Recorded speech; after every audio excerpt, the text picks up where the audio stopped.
Il y a quelques semaines à peine, Nvidia commençait tout juste à commercialiser ses GPU de la série RTX 5000. Si on regarde les specs, ces GPU possèdent plus de 90 milliards de transistors avec une finesse de gravure de 5 nanomètres. Mais soyons honnêtes 2 secondes, qui aujourd'hui sait utiliser un transistor? Pour comprendre réellement en quoi c'est une innovation technique, il faudrait d'abord comprendre les bases de l'électricité.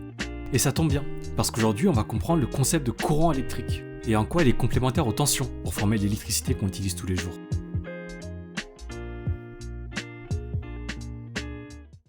On va reprendre nos deux amis, Alice et Bob. Pour des raisons un peu obscures, les deux sont encore disputés, et donc sont encore en tension. Ils communiquent grâce à leur téléphone, en s'envoyant notamment des messages d'Alice vers Bob. Mais cette fois, on peut mesurer le nombre de messages qui s'échangent par seconde. Plus le nombre est grand, plus l'échange entre Alice et Bob est intense. On peut alors dire que l'intensité du courant de message est élevée. En général, plus la tension entre les deux est élevée, plus l'intensité du courant est forte. Encore une fois, c'est à peu près pareil pour un circuit électrique. Le courant représente la vitesse des électrons qui circulent dans nos fils à un moment donné. C'est ce mouvement des électrons qui fait que l'électricité est capable d'alimenter des composants électriques, comme cette lumière par exemple. Le courant possède toujours un sens, et se déplace de la tension la plus haute vers la plus basse. C'est d'ailleurs important de le savoir quand on travaille avec certains composants qui ont un sens spécifique, comme les diodes ou les condensateurs. Autrement, on se risque à quelques imprévus. Ce qu'on vient de comprendre, c'est que le courant électrique représente la manière dont l'électricité circule dans nos fils et nos appareils. Comme la tension, le courant, qu'on appelle aussi intensité, possède une unité qu'on appelle ampère, et qu'on écrit en général A.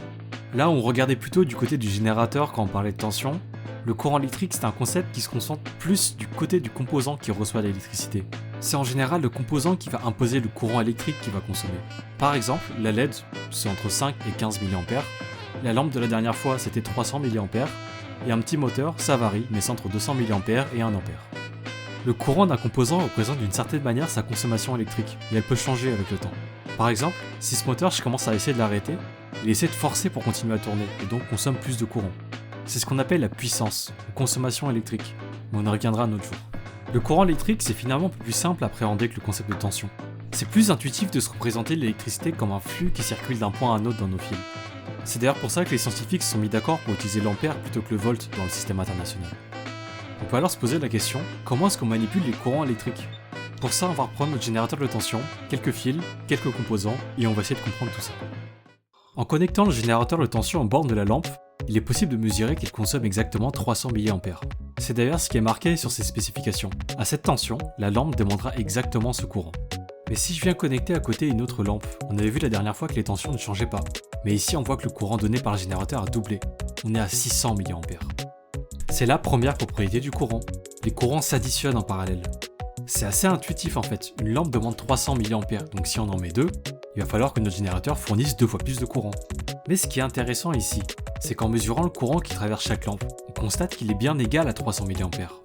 C'est ce qu'on appelle l'addition des courants électriques. Le courant se sépare à un embranchement et se reconstitue au regroupement. On appelle ce phénomène la loi des nœuds, mais on y reviendra un autre jour.